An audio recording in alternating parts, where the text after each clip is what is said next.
I just want to know more about, like, where do I come from? I feel like I've heard you talk about some Irish roots. Yeah, I think they slowly started to drift into the UK before coming to the US during the potato famine. From potatoes to Pasadena. That might be the title of this episode now. From potatoes to Pasadena. A big part of understanding who we are is knowing where we come from. I'm Simone Boyce, a journalist joining others as they fill in the pages of their stories. This is American Identity.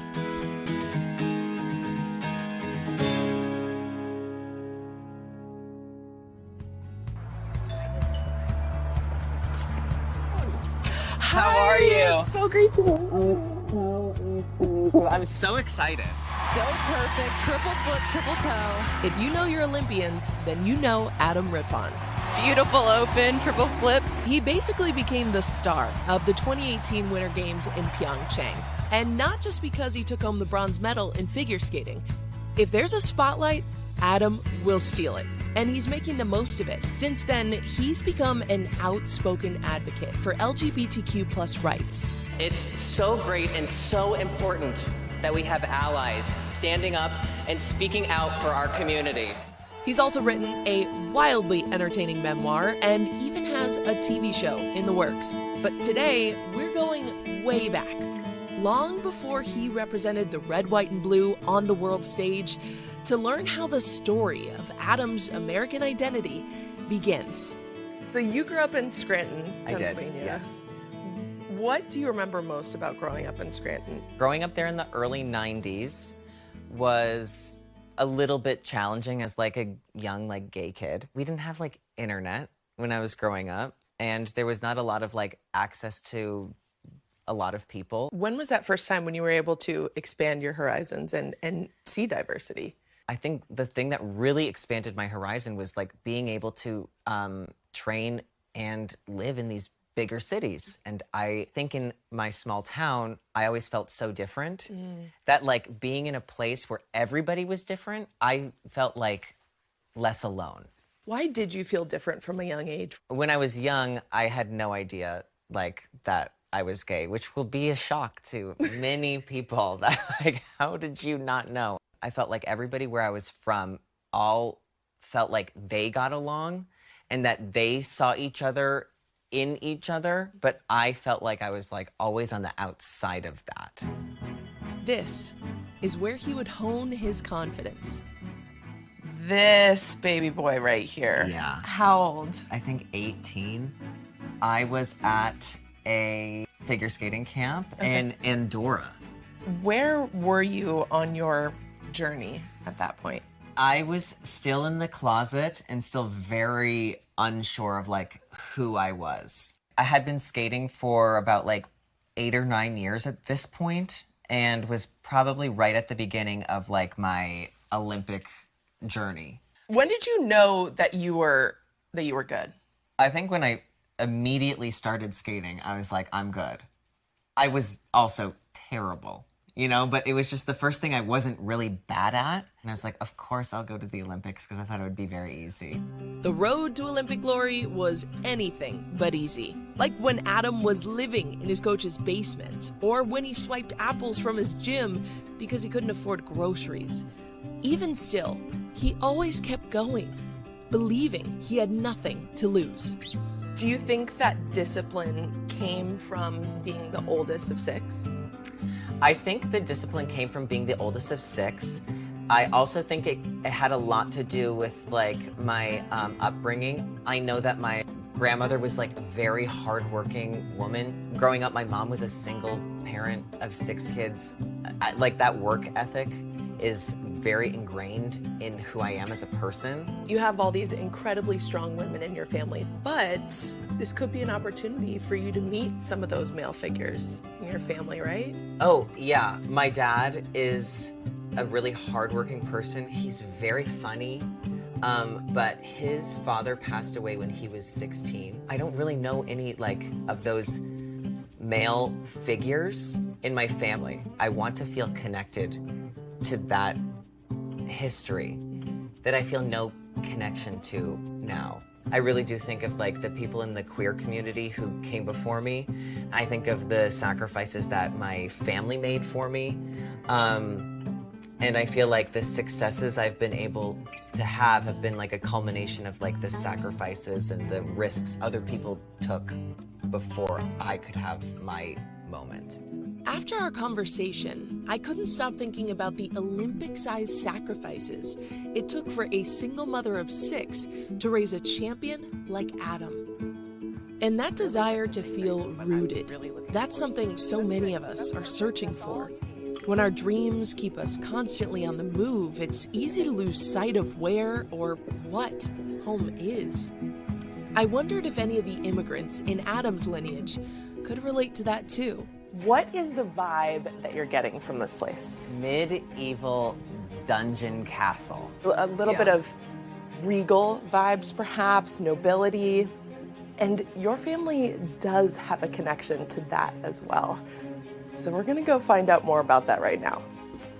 Hi. I took what Adam gave me and turned it over to our sponsor, Ancestry, and senior family historian, Lisa Elzy. You gave us kind of an idea of what you knew with your family, and we put it in the family tree for you to kind of get a visual. Okay. Does that look familiar to you? Yes. We're going to explore the Rippon side of your tree. Okay. So this is your great-grandfather, Charles Rippon. Have you ever heard of that name before? No. We know that he died in Pennsylvania, and that's where you're from, right?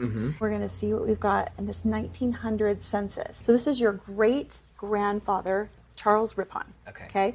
And his father is, can you read what that name is? It's Cuthbert. Cuthbert. A Cuthbert and a Lula. A Lula, yeah, that's his mom. That's Charles' mother. Okay. So you've got Cuthbert and Lula Rippon, and this is in Pennsylvania in 1900. Cuthbert Rippon, Adam's great-great-grandfather, was born in England, immigrated to the States, and became a coal mine laborer in Pennsylvania. Did you ever visit any coal mines as a kid? I did. One of the big like school trips, I mean, in the early 90s was to go to the coal mines. Okay. Which sounds dangerous. Let's take the children to the coal mine. Yeah. And it was really dangerous work. It was very hazardous. Lots of people were hurt working there. It was very, very hard work. This is a famous picture that like they have when you go into the coal mines. This is a famous image of like people from our county. Lisa took us back even further to the 1881 census in England before Cuthbert came to America when he was working as an office boy. He could have been some type of apprentice, he could have been a runner, he could have been a messenger, but he was in an office and he's 14 at the time. So think about office boy, coal miner, right? Like two different like trajectories. Very different. Cuthbert's father, Charles, Adam's third great-grandfather, was an accountant, and the family lived here in Stanhope, Durham County, England. And what we found was a marriage record between Charles and Caroline. Okay. And we found on the marriage record the name of his father. Can you guess what it might be? It was Cuthbert. Yeah.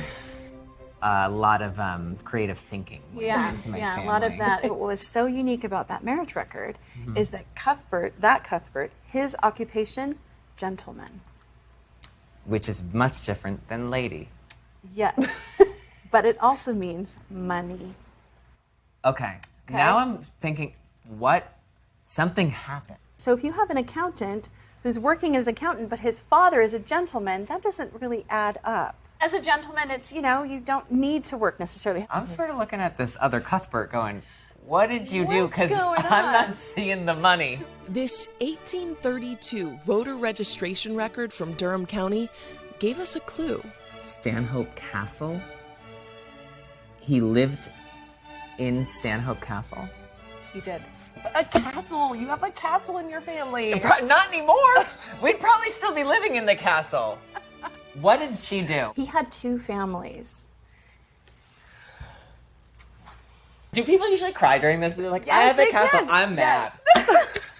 Don't get mad yet. We've got more. We've got more. So how common would this have been back then? Pretty common. We see it a lot in the royalty all the way back. You have so many of the, like Henry VIII, right? How many children did he have that weren't able to be king because Honey, that was they Henry were. VIII. I know. Stanhope well, Castle. he's got a castle. This is a drawing rather, of the castle in 1832 when he would have been there. Wow. And there's the castle there. Wow. Fun fact, Stanhope Castle still standing today.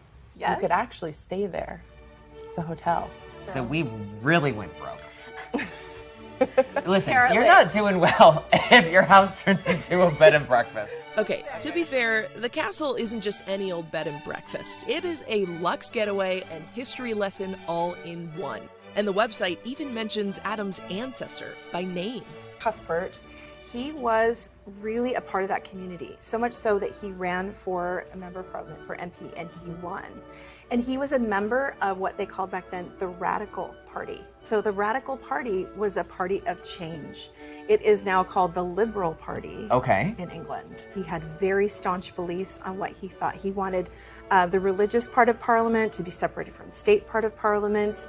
He was wanting votes for everyone. He was a person of the people.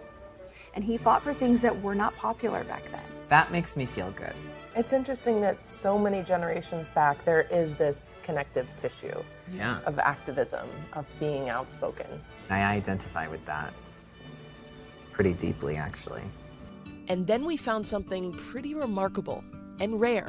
This sketch that's believed to be Cuthbert Rippon, Adam's fourth great grandfather. Wow. Do you see a resemblance? I do. I have like the curly hair, well dressed. I see like my face in his face a bit. This is probably the most connected I've ever felt to my past in any sort of way. Thank you so much. I mean, this is really, it's a lot to take in. To Cuthbert, I do feel that like outspokenness. I feel a real connection to that. I feel a real connection to the hard work of like the coal miners and, making a lot out of a little.